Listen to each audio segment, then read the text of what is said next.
Okay, continuing my critical let's play of the first Modern Warfare.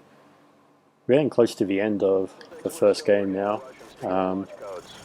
Zakhaev just launched a nuclear missile while we were trying to infiltrate his base, well, the base that he took over. So now the tone has kind of changed from sneaking in to take the base back to getting in there very quickly and getting the abort codes for the nuclear missiles on their way to the eastern seaboard of America. This is Sniper Team 2. You got hostiles and light armor coming through from the north. Suggest you get some C4 out there and find some heavy weapons over. I've been thinking, oh god, Headshot. that was a good start. So I've been thinking since last night when I finished playing and got up to this point, but I'm really quite excited about moving on to Modern Warfare 2 and 3 as the game becomes less and less trying to be a battlefield simulator and more this kind of really finely authored moment after moment, some of which work, some of which very much do not work. So I'm kind of, I've been thinking about remembering the ones that are coming up, and I'm kind of excited to go through some of those, which we will get to soon enough. You'll see increasingly, so at the moment it's kind of telling me exactly what to do, like throw the smoke grenades to try to get up to that tank, which is really quite hard. And it's almost like a literalization of that, oh my god, not good, of that, you know, metaphor of, you know, a performance, you know, being an actor. Where's my smoke? Come on.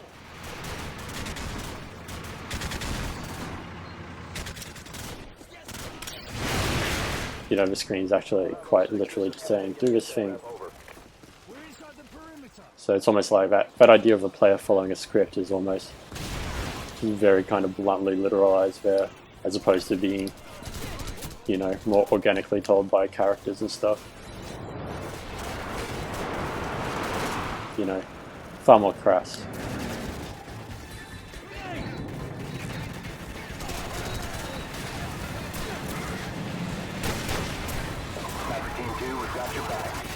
I don't think there's going to be a whole lot to say about these skirmishes right now until I get inside.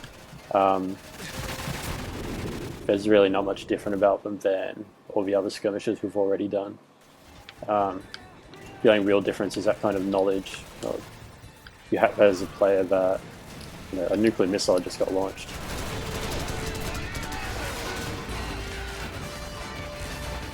It's something the games don't shy away from, nuclear missile launches. Another one's going to go off in Modern Warfare 2, at least one. I don't think any go off in number 3, I can't remember.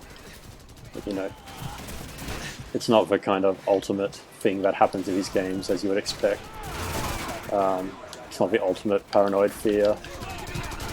Oh shit. Instead it's something that happens halfway through the first trilogy and... oh, something's... You really don't have far, you know, there's not really anywhere you can go once you start nuking cities. I guess nuking western cities is really where you go after that, which is very much where the stakes have been risen now. Cover me, I'm gonna blow the gate!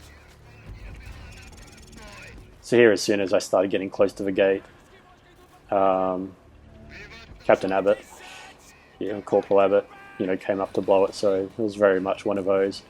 There's an invisible line, enemies were going to keep coming until I got here to blow it up. You know, he wouldn't have done that until I was there to see him do it. So now there's more tanks I have to take out, either with C4, and lots of people shooting me. It really gets quite complex.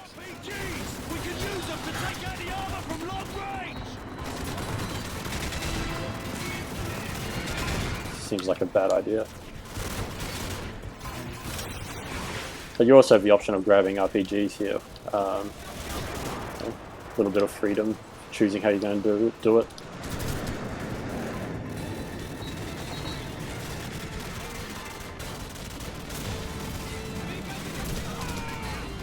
Are you still on it? Still have the smoke kind of pluming out of there. I thought it went up in the sky, but it doesn't. It's disappointing. No. Oh, Jesus. That is not good. Saw me before I thought it would see me. I'm really thankful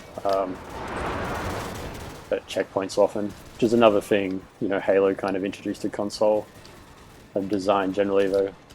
Really regular checkpointing. You know, that kind of realization that there's not actually anything interesting about repeating something over and over and over. Oh, I can't believe that missed.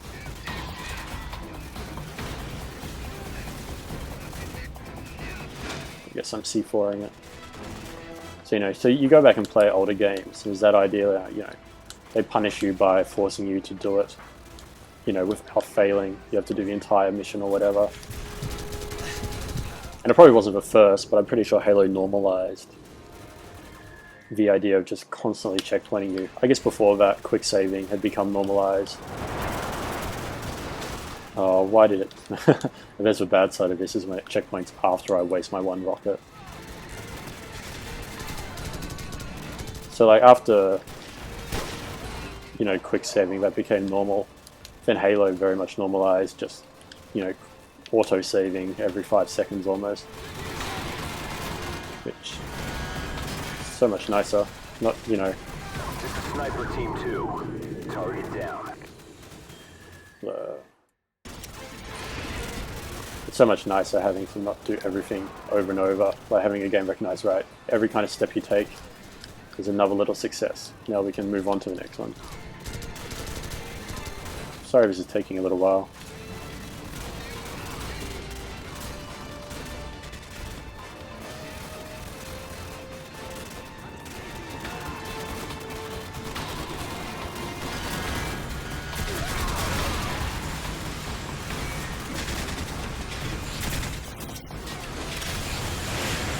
There we go.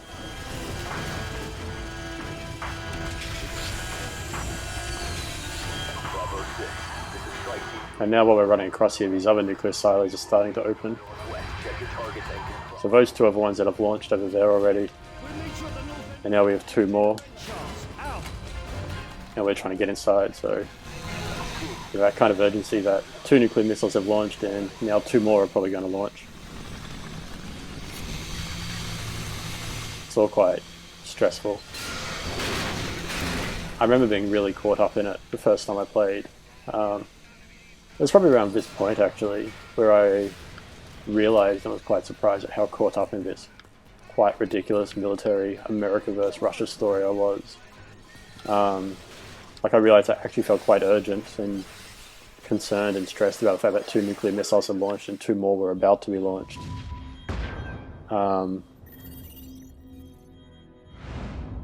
Yeah, and it was because, I'm not sure if I mentioned that this game had been out for quite a while before I played it. I just dismissed it and ignored it. It just didn't seem like at all anything I'd be interested in. Yeah, then I'm playing it just because I should probably play it one day, and I'm like, wait, I actually care that these nuclear missiles have launched. And the same thing happened with Modern Warfare 2. There's a very specific point about halfway through that game where a character's introduced and I'm like, wait a minute, I actually care about this. It's a really weird thing. And it's really those bizarre kind of revelations that I am into these games despite everything bad about them. That's probably the reason I'm doing these videos. Alright, let's move. So during that loading screen I showed the different way how we've all split up to come in here. Heading for base security, over. So me and Griggs, me still being Soap, coming in this way. Copy that, sir. I'm surprised I don't use those vents to show other people going in a different way. Oh, there we go. So there's the advanced team, I guess. Copy, guys. 2 Yankee 6 reporting in. We're meeting with heavy resistance. Yeah, so I guess you can probably shoot them from here. Over here, over. They very much like their framing devices, always framing everything whenever they can, as we've already seen multiple times. We're pulling back to regroup with Team 2. Yankee 6 out.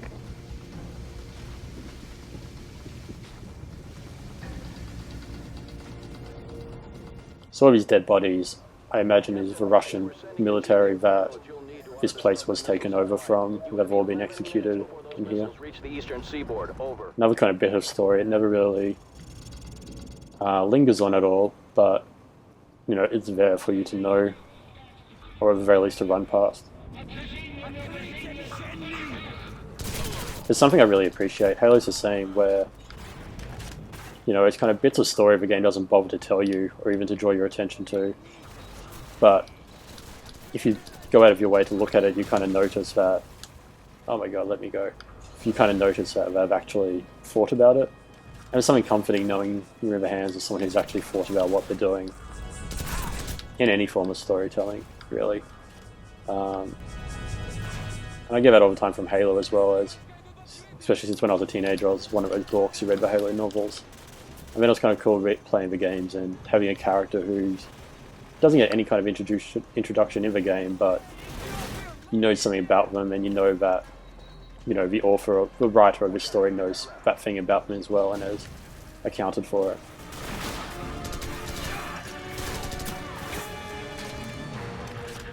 So with those little things like the bodies back there in the shower, you know they've thought about it, even if they're not going to spend your time thinking about it.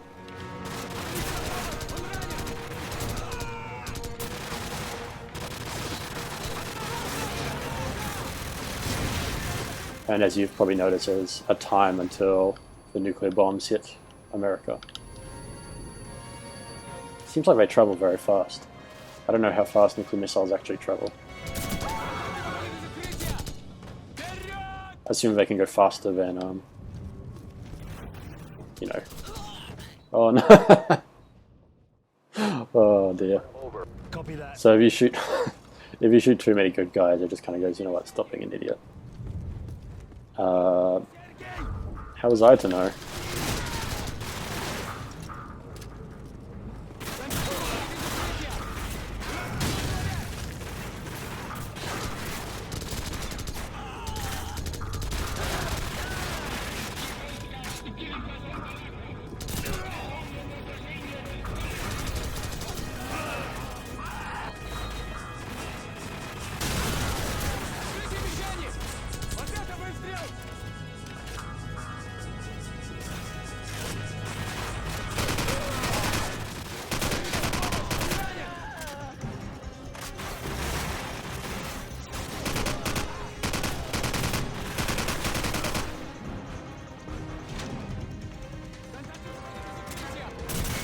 Oh, thank you, Price. Just saved my life. I also really like those kind of dynamic moments there where there's no shortage of cutscenes where Price saves your life at the last second. But then you sometimes get those ones which, no way scripted, but he just totally saved my life.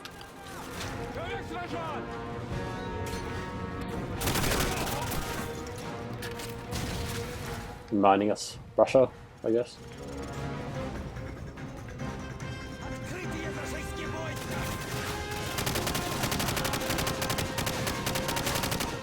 So this room, when I tried playing this game on the hardest difficulty, I managed to do the whole game except this room, or up to this room, and then play this room for hours, and I had this really fine Super Meat Boy-esque muscle memory where every enemy was, and I still couldn't do it. It's like, no matter which direction you turn, there's an enemy behind you. And on the hardest difficulty, it's just like 2 or 3 bullets and you're dead. It's actually really fun. It's not like super tactical or anything, but there's kind of masochistic kind of enjoyment in doing this game of the hardest to put it. It's a drastically different experience. But this series would be twice as long if I dared to do that, and it would not be very interesting.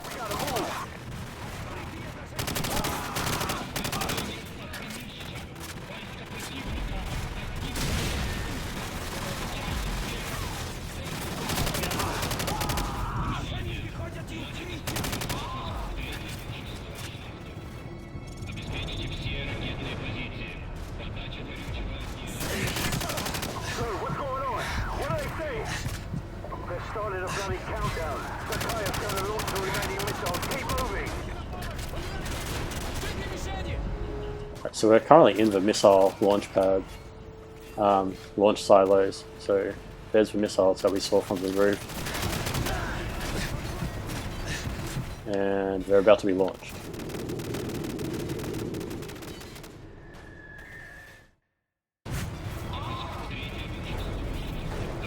So that's unnerving because we don't want more nukes in the air, but it's also unnerving because we're kind of standing right here. Bloody countdown. Zakhaev's going to launch the remaining missiles. Keep moving. We got 8 minutes left.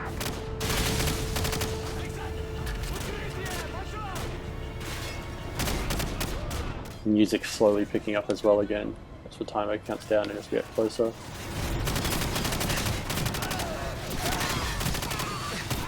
This is another scene where you end up with enemies on both sides. I think you can probably go that way. I always end up going this way.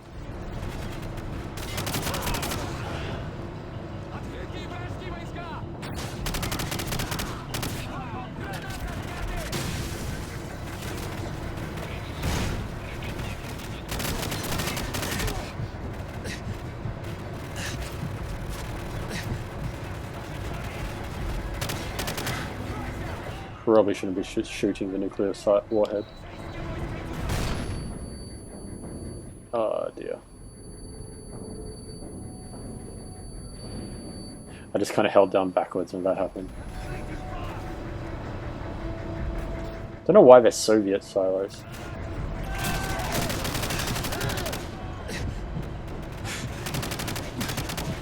Like, are these meant to be old nuclear weapons from the Cold War years or something? I am so disorientated. I think I've ended up on the other side now.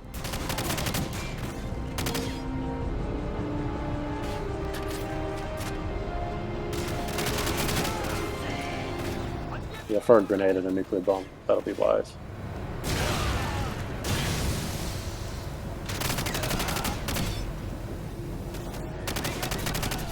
Go, go, go.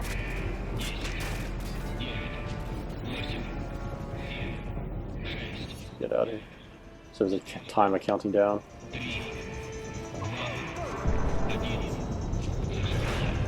got 6 minutes left. So now there's 2 more nukes in the air. Nearly incinerated us when they took off. We're taking control of base security. What's your status? Over. Guys, we're in position. Open the outer door to launch control. Roger, we're on it. Stand by. Almost there. Got it.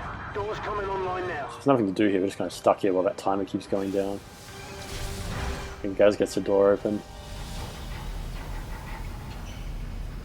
Oh, you gotta be shitting me. Guys, And it starts opening incredibly slowly. Negative, sir. You can try pulling it if it makes you feel better. It's a nice kind of comic moment. You're like, oh my god, I have to keep going, I have to keep going. Pause. And go. And it goes really slowly. I like that it doesn't kind of have enemies coming up behind you, it's like defend yourself or anything like that. It's just this kind of rare moment of downtime. Of just like, you will stand here and do absolutely nothing and just wait.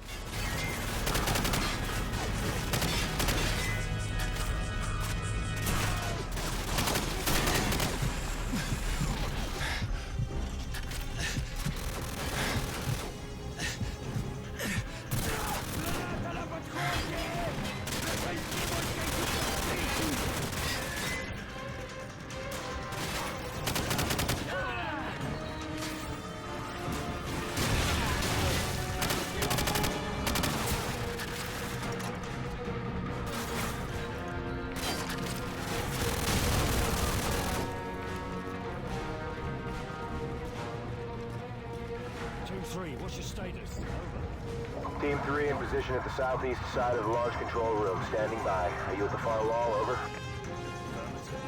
To breach. Soap, the explosives, go. 4 minutes. Go, go, go! It's a really nice mixture of, you know, urgent but not frantic. Like, you kind of get a sense that these people are all quite professional. Oh, they're good guys. Not taking their time necessarily, but confident and kind of not freaking out about the nuclear missiles that are about to go off. Clear. So, enter the codes. We'll watch for enemy reinforcements.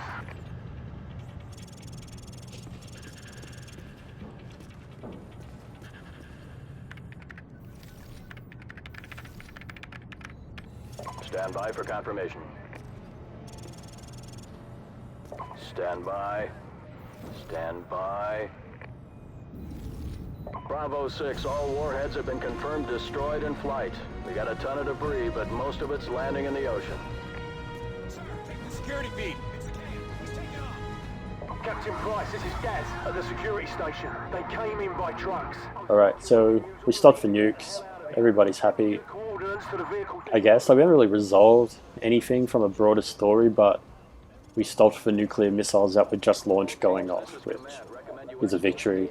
And now Zakhaev is running away, Hostile forces are converging and in position. Get out of there now. we're going to stop him in the game's final big hoorah kind of moment. Reinforcements moving in. But of course there's more reinforcements coming as well, of course. You couldn't have us not shooting things. So that's why we came in through here, and now we're trying to get out. It's going to be a problem.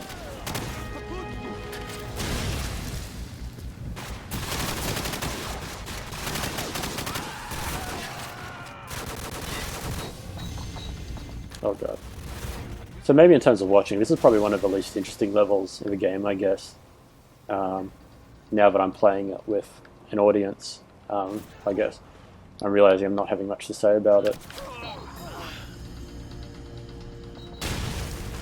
But there'll be a lot more interesting things to say in the next two games.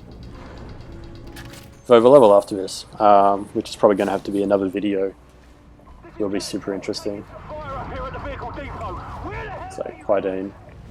We're coming up the lift. It's kind of a decent, kind of ridiculous cinematic ending to the game. Wouldn't mind getting a shot at Zakhaev. Yeah, well, get in line, mate. If he doesn't find us first.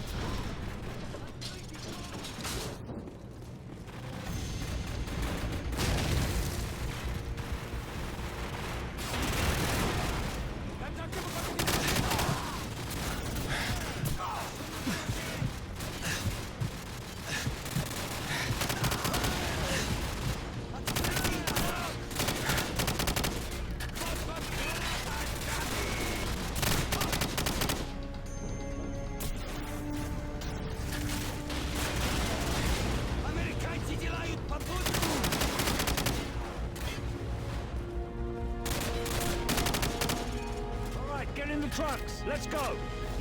Trucks that are on fire. Alright, so we stopped for nuclear weapons. The nuclear warheads being blowing up for, you know, Western world. And now it's just kill Zakhaev, I guess. Because he is the bad guy. So yeah, the story hasn't really evolved much in this game. It's just too hot, man. But it's kind of a lot of fun moments. A lot of kind of enjoyable, well-paced moments. Beer should be ice cold. A lager, maybe, or a glass of water like you drink, but a pint of stout. I'm gonna have to school y'all both when we get back stateside. Yeah, well, either way, we're stopping in London first. How multicultural. Well, at least the world didn't end. Hit it. Great, so that's enough for today. I like that the last mission is called Game Over. That seems apt. Great. Well, thanks for watching. We'll end it there. And in the next episode, we will finish the first game in the trilogy. Cheers.